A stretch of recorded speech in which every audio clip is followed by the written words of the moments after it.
কোরআনের কসম কেটে বলে আমি হয়তো উমরা ওয়াজ করছি না না আপনার পাড়ার কেউ না তো এত ওই আমি শুধু ভয় পেয়েছিলাম ওয়াইফটা 6 মাসে ব্রেক ভাড়া বাসা নাকি আপনি ভাই? না না না না না না এটা আমাদেরই বাসা আমার চাচা আমার আপন দাদার বাসা হ্যাঁ না দাদা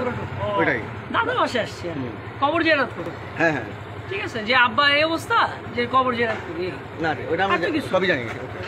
তাহলে বাসা থেকে আমি কেমন ছেলে এটা এটা তো মাসুম স্যার আছে মাসুম স্যার সবাই ওই যে মাসুম স্যার আসি আসি আপনার ওয়ালেট ওখানে সাথে দেয় লোকটা পরে মরে গেলে আমি তো সেটাই ওয়ালেটটা আমার ওয়াইফকে দিলে ভালো এটা বেক চিন্তা করুন এটা বেক একটা সানসেটে গিয়ে এটা আমার ওয়াইফকে দিত স্যার এটাও ধরেন স্যার আপনার ভাই আমার বেক ওয়ালেট আর আমার বেকটা প্লিজ হ্যাঁ দিয়ে দেবো দিয়ে দেবো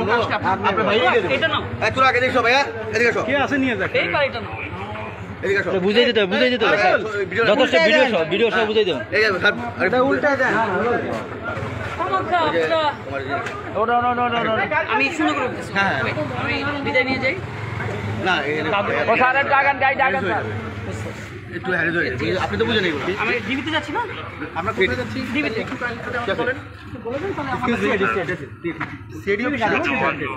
আমরা কি আর একজন সাথে যেতে পারি না না অন্য গাড়ি নিয়ে একটু সাথে একজন প্লিজ না অন্য গাড়ি নিয়ে আসো